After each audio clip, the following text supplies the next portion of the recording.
one was the one where a young kid murdered a man in a bar parking lot. And as I'm doing the investigation, my suspect's mother is on the police department. And I'm like, rut-row, you know. So that was a kind of a crazy one. And so I had to get with my supervisor who knew the suspect's mother. I did not know her.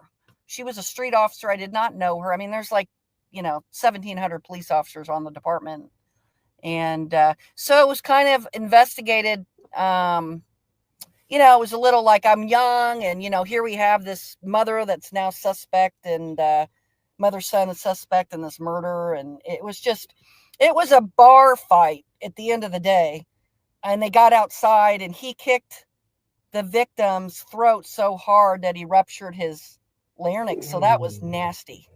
But I kind of followed it through, and the bar patrons were real good, and they knew the suspect because he'd come in there, and they knew that his mother was a police officer, and that she had a sign in her yard, something with the police, like support the police. So I was able to figure out who he was pretty quickly. And then the investigation just kind of rolled. We went and interviewed him. I got a search warrant for his house. And inside his home, he had like a marijuana grow operation at the time in part of his basement. He didn't live very far away from mom. And then I found blood on his shoes from the victim. I found the victim's identification. So that case was like, it was just kind of rolling smoothly for me. But I'll tell you, even as smoothly as they come, and he ended up coming in and confessing, and mom helped a little bit. And then it kind of turned sour where the mom was against the police department. So all these dynamics. But as far as it rolling pretty good for me, that was pretty good. But, sensitive. Who was the most evil killer you came across? Probably I had a guy that was a baby killer. He hit this baby. Oh, God, no. probably. I mean, I don't even know. I know that it was in the thousands with a belt, and the child didn't even look like a baby. It was so swollen that it looked like a toddler. So that was probably the worst as far as like dealing with that, and that was a tough one because he was young.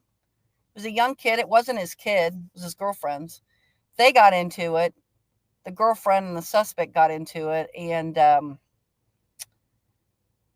I guess he had told mom to go to the bedroom, and she was scared of him because he had hit her before. And so he's out in the living room with this young child who's crying because they're yelling, and he just continues to beat her. But in the confession, which took me about 3 or 4 hours, I was able to get him to I don't even think he realized he was confessing, but as the conversation went on, I was giving him mad props for paying for food for the baby that wasn't even his, and ultimately just showing him respect, which I think he never felt in his whole life.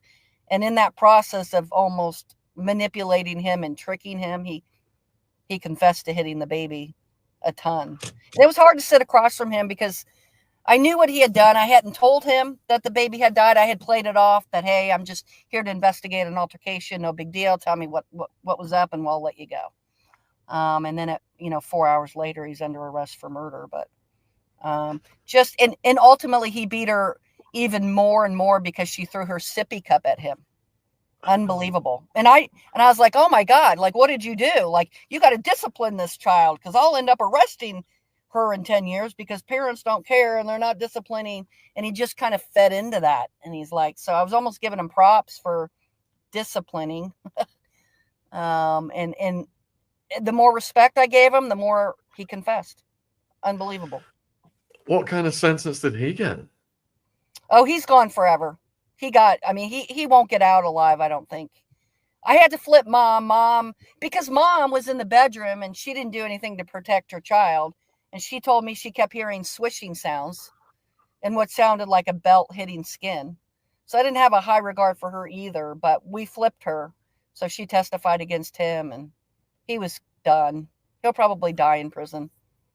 Oh my God, The deservedly worst. so. How old was the baby? Probably, if I remember correctly, I want to say something like 9 or 10 months, Oh, but looked like she was 4 when I went to the hospital. And that's literally, I'm at a heartbreaking. children's hospital where these doctors and nurses deal with this every day, unfortunately. And they were crying. And I said, "Is she going to make it?" And they said, "We hope not." So if That's that tells so you sad, something. honestly. That's really Yeah, sad. it's unbelievable. Unbelievable. It's unbelievable what people will do to one another. Unbelievable to me. So you've got a question from Sarza, and that is, do you agree tougher sentences for mothers who allow this? Yeah, of course. I mean, I think like, there's dynamics. There's a story behind that as well, right? Like because she was scared of him too, but ultimately that's your child and you are the protector of that child. So yeah, I mean, I think especially in the United States, our sentencing and who we hold people accountable for is horrible.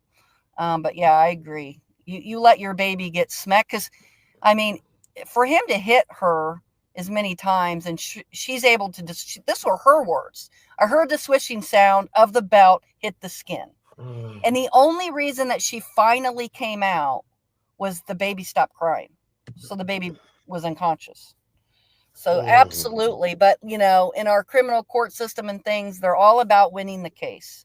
So the best scenario for the prosecutor's office is get the witness to flip, you know, and we really, it would have just been neglect. If I had not locked her up, it had been neglect. That's it.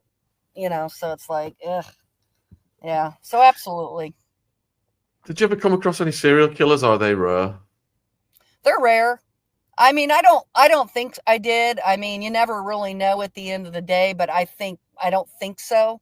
Um, I think I came around a lot of serial bad people, for sure, but I don't think so. I never got that feeling. Do you have any stories whereby solving crimes created enemies?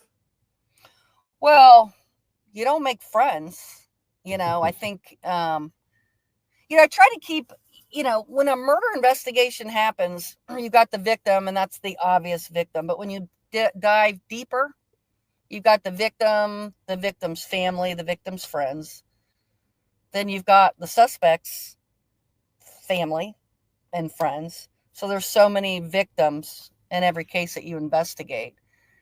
Um, but I just, it's just a dynamic, you know, I don't know. It's just a crazy world when you investigate homicides. I don't know. I don't know. It's just mind blowing, mind blowing. Well, were there any real world threats to you that were Well, acted there was upon? one. I had a TV show came and filmed us, and it was called The Shift, and that's how we got recognized. They came because our homicide unit was one of the best in the country as far as solve rate. We had such a wonderful crew of people, like I mentioned before, with young people, very experienced detectives, just a great combination of people gelling at the right time where we could solve cases. So we had a TV show come, and it's difficult because it's crazy when a TV show comes and films you. You can solve a lot of murders for no other reason than people will come and talk to you for their 2 minutes of fame on TV. But I did have a case where, and this was probably, aside from the baby case, which I obviously wasn't around the baby, I could not save the baby. I had a case where, and this really was just a fail from the beginning, but the victim got shot and he survived. Okay, so he was shot through the door, and well, let me back up. This guy moves into the neighborhood. His mother lives a couple houses down. His mother is addicted to drugs. The son is trying to help her get off of drugs. Well, your local drug dealer guy is feeding his mother drugs. So he goes to the local drug guy and says, "Look, man, you can have this block. You can sell whatever you want. Please just don't sell to my mother." Little exchange of stuff goes back and forth, and a lot of disrespect. And the drug dealer ends up coming over to his house and shooting him through the door and hitting him like in the leg. So at that point, it's an aggravated assault. It's not homicide. And I don't even know about this because I'm in homicide at this point. So a detective goes out and he interviews him, and they know who the suspect is. Somehow or another, on the fail of the detective, the guy was identified, but there was nothing was happening. He didn't go get a warrant and blah, blah, blah. So the suspect keeps driving around and threatening him because he thinks he has. So now the girlfriend is involved, and the suspect is driving down their street really, really slow, and he parks and backs in across the street. Well, they're calling the police saying, hey, April, the girlfriend, says, hey, the guy that shot my boyfriend is across the street. Like, he's across the street. So the police come. Well, by then he